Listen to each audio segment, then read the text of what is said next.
혼자 헤쳐나가라고 떠맡기지 않으셨다. 테스 이야기.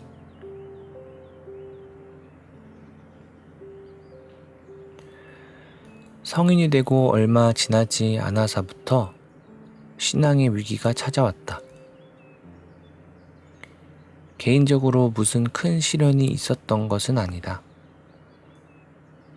의사가 되는 수련을 받으면서 말로 닿을 수 없는 어려움을 겪는 이들을 보살피는데 힘을 보탰다. 7살짜리 꼬맹이가 끔찍한 교통사고를 당한다든지 25 젊은 나이에 유방암 진단을 받는다든지 크리스마스 날 심장마비로 쓰러진다든지 하는 시기였다. 한두 번 본 것이 아니었다. 수많은 환자들을 치료했다.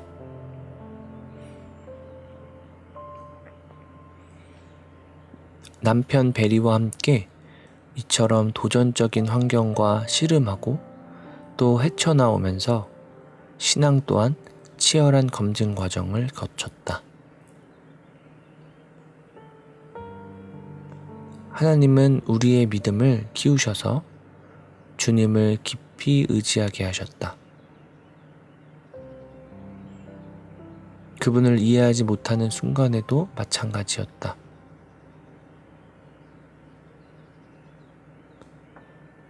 세월이 흐르고 인간 생리가 얼마나 복잡한지 더 깊이 알아갈수록 인체의 모든 기관이 제대로 돌아간다는 사실이 더 큰 놀라움으로 다가왔다.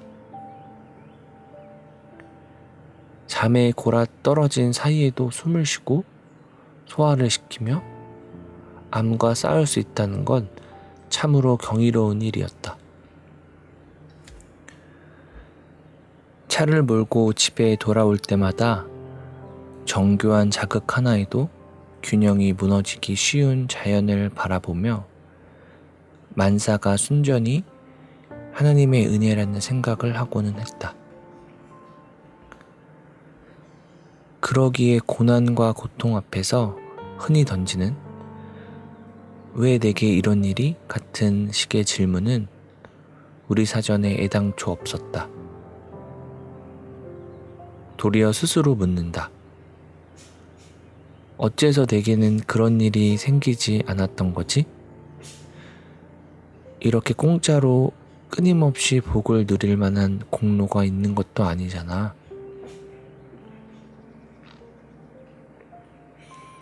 2012년 초 어머니의 난소암이 재발되고 전이까지 되었다는 진단을 받았다. 말기라고 했다. 우리 4식구와 뱃속의 셋째 아들까지 포함 5식구가 애리조나주의 부모님 댁에 들어서 살면서 마지막 시간을 함께 보내기로 했다. 어머니는 그로부터 3주 만에 숨을 거두고 주님 품에 안겼다.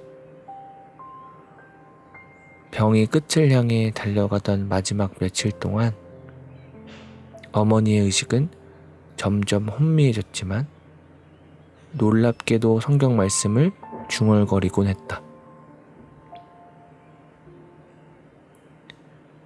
마음에 얼마나 단단히 새겼던지 질병이 정신을 황폐하게 만들어 횡설수설하는 상태에서도 하나님의 말씀만큼은 그대로 살아남았던 것이다. 어머니를 땅에 묻으면서 내게도 그 거룩한 말씀을 단단히 간직하게 하셔서 훗날 죽음을 앞둔 상황에서도 하나님의 말씀을 죽게 도로 고백하게 해달라고 기도했다.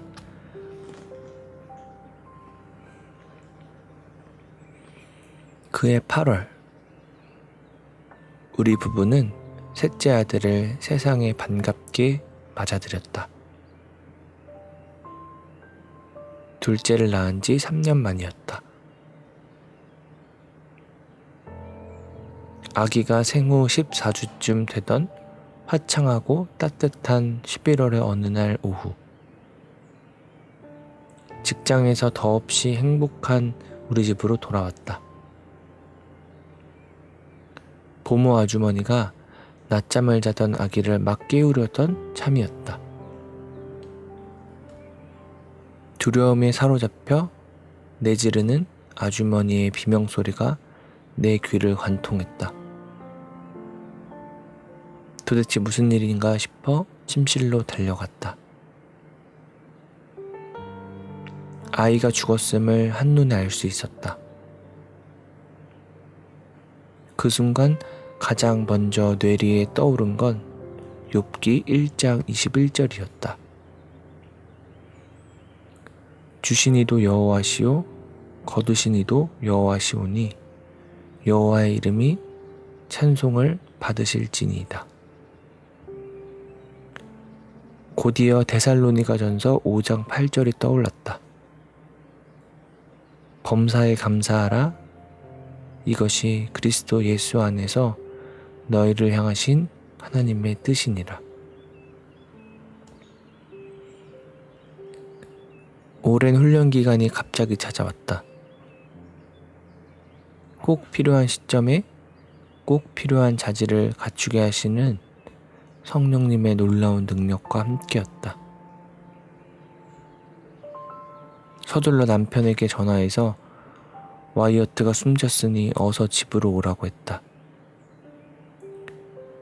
스피커폰으로 1119에 신고를 하면서 동시에 심폐소생술을 실시했지만 의례적인 절차에 지나지 않는다는 것을 잘 알았다. 경찰과 형사들이 다녀갔다. 타살 가능성은 없다고 했다. 검시관이 와서 시신을 실어 가겠다고 했다. 거절했다. 하나님과 씨름해 보기 전에는 아기를 포기하고 싶지 않았다. 적어도 따져보기라도 해야 할 것 같았다.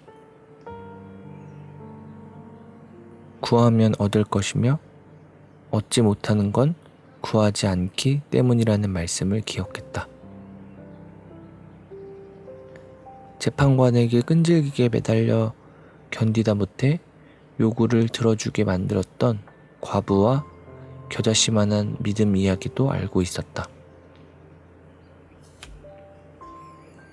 우리 부부는 보모 아주머니와 함께 1시간 동안 아이들을 되살려달라고 기도했다. 나사로처럼 실질적으로 몸으로 부활하게 해주실 것을 간구했다. 하나님의 보좌 앞에 담대하게 나가서 단도직입적으로 요청했다. 슬픔에 짓눌려서가 아니라 말짱한 정신으로 아기를 되돌려 주시길 강청했다. 하지만 내 뜻대로가 아니라 주님의 뜻이 이루어지길 구했다. 하나님은 기도를 들으셨다. 그리고 안 된다라고 하셨다. 나는 알겠습니다 라고 말씀드렸다. 다만 이런 비극을 내 힘으로는 감당할 도리가 없으니 꼭 도와주시길 요청했다. 사인은 체위성 질식 또는 유아 돌연사 증후군으로 밝혀졌다. 아기는 어디 하나 아픈 데도 없이 건강한 상태였다. 하지만 이것이 결말은 아니다. 주님은 이 어려움을 헤쳐나가는 일을 우리 손에만 떠맡겨 놓을 뜻이 전혀 없음을 거듭 보여주셨다. 하나님은 자신을 나타내셨고 그리스도의 몸을 내어주셨다. 와이어트가 세상을 떠난 다음 날 아침, 친구 둘이 전화도 없이 찾아와서 우리 아이들을 돌봐주었다.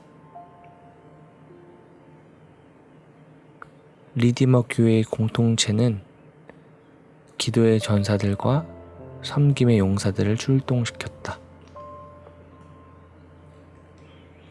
음식을 보내왔다. 니카라과와 아칸소, 텍사스, 애리조나에서 가족들이 비행기를 타고 날아오자 숙소를 마련해주고 한 동네의 아파트를 빌려주었다. 브루클린에 사는 보모 아주머니에게 음식을 보내고 장례 준비를 하고 진행했으며 부고장을 돌렸다. 자질구레한 일 하나까지 빠뜨리지 않고 손을 썼다. 우리 부부에게 알리거나 물어보는 법도 없이 정확하고 훌륭하게 일을 처리했다.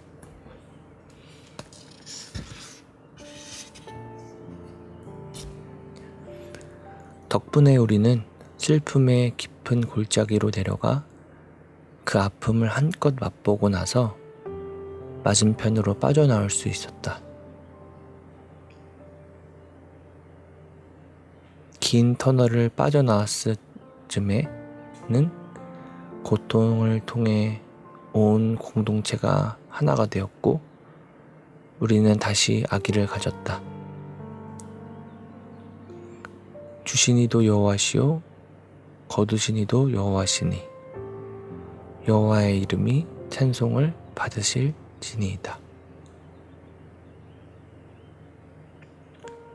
하나님은 그분이 알고 계신 모든 걸 우리도 알았더라면 우리가 마땅히 구해야 했을 것을 우리에게 주신다.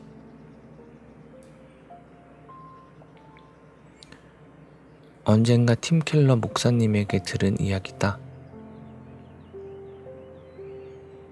하늘나라의 왕자가 보좌를 버리고 가난한 신세가 되어 우리 가운데 머물러 산다는 생각을 하면 저절로 겸허해질 수밖에 없다. 심지어 자식을 잃는 비극까지 하나님이 친히 겪어보지 않은 인간의 경험이란 단 하나도 없음을 생각하면 버팀목에 기댄 듯 든든하다.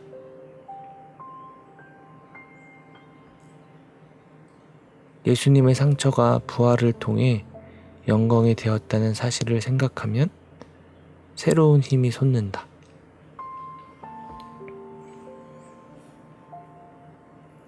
하나님은 주의 영광을 위해 상처들을 들어 쓰셔서 우리의 영광이 되게 하실 것이다.